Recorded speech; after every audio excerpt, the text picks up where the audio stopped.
I hope the previous video has been helpful. In this video we are going to take some conversion of rectangular triple to cylindrical or spherical coordinates, as simple as that. So let me take a clean sheet here and take few examples. So we want to convert from rectangular domain, that is a triple integral, to cylindrical, and then the same thing for rectangular to spherical. How do we convert? Don't forget, this is a triple integral.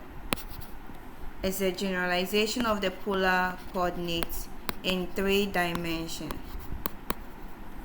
Alright, so first let's take examples on cylindrical. Example 1. Assuming I have a point XYZ as -8, 8, -7. I want to convert this to some cylindrical coordinates r, theta, z. How do I get that? So these are examples on cylindrical coordinates.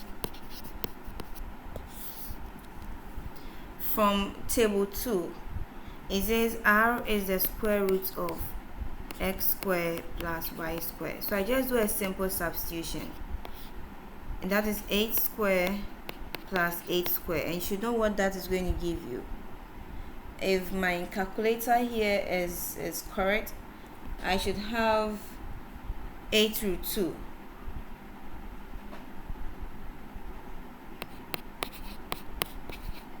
Okay, if I want to find theta, theta says from table 2, it is the tan inverse of y on x, and so that is going to give me a tan inverse of my y is 8, my x is -8, and with my calculator I'm getting 3 pi on 4. Now z says is simply equal to z. It means I'm taking the last coordinate, which is -7, and this is how you convert from Cartesian to cylindrical coordinate using table 2. This means that -8, 8, -7 is giving us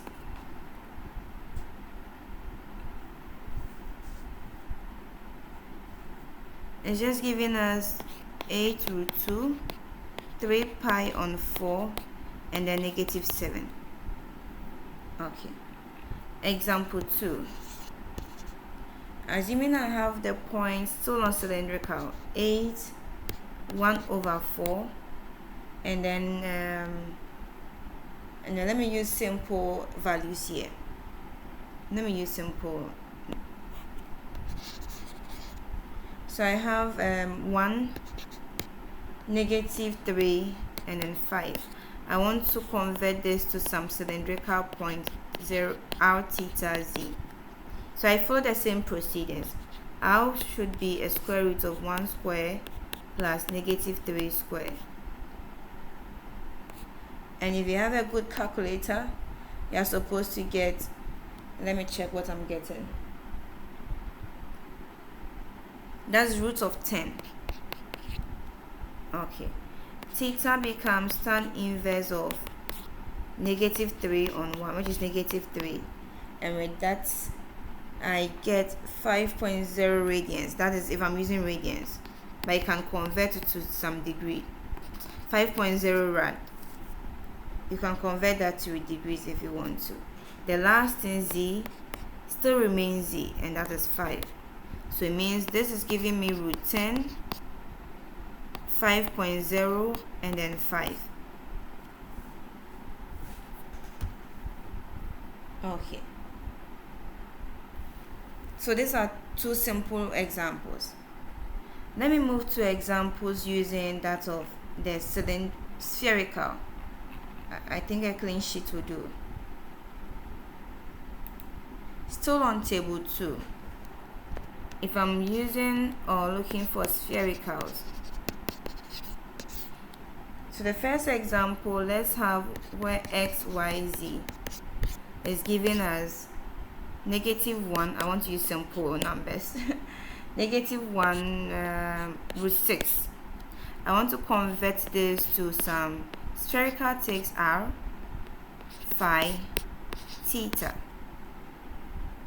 So using the table 2, r is given as the square root of all the variables in the Cartesian coordinate. So this simply becomes 1 square plus 1 square plus root 6 all square. This -1 square. And that should give me, with what I have, I'm getting 2 root 2. Now how do I find the theta? Theta says tan inverse of y on x. And so that is tan inverse y is 1, x is -1. So I'm looking for tan inverse of -1.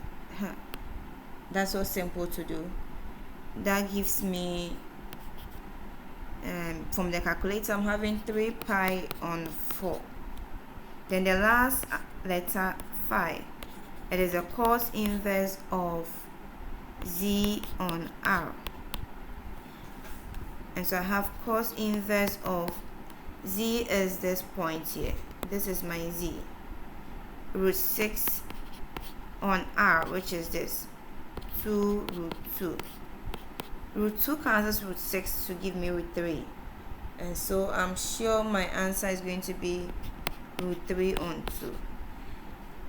Now take a closer look here. This means that if my r coordinate evaluated here is wrong, my phi would also be wrong. So you take a closer look at when you are converting from Cartesian to spherical coordinate. It means -116 gives me 2 root 2, 3 pi on 4, and then root 3 on 2. I've interchanged them, so assuming, let me just do a correction here. So I have phi theta because of how I've replaced these numbers. Let me take the last example. Still on spherical. I can use, assuming I have x, y, z as 8, 1 on 4, pi on 3. I want to take this to some spherical coordinate. How do I go by this? Now r is going to be square root of 8 square, 1 over 4 all square, pi on 3 all square. This is calculator work. I'm getting 2 root 2. You can verify these answers. If I'm wrong, we do the discussion in the comment section, or when we meet physically, we can discuss that. If I want theta is tan inverse of y on x. Y, so this is x, this is y, this is z. So 1 over 4 divided by 8. And that I'm getting 2 root 6. If I want phi, it is the cos inverse of z. That is pi on 3 over r, 2 on 2. I'm using the table 2 for the conversions here. So with that, I have 4 root 2. So my spherical coordinate now becomes, from x, y, z, I'm getting 2 root 2 for r, 2 root 6 for theta, 4 root 2 for phi. This is how you move from one coordinate to the other. That is cylindrical and then spherical. Using the conventions given in table 2, you can easily move from one coordinate to the other coordinate. In the next or the last video under cylindrical and spherical, I'll take you through examples on how to solve or evaluate cylindrical and spherical. But before that, you would have gone through the Jacobian approach of changing variables. All right, so stay tuned.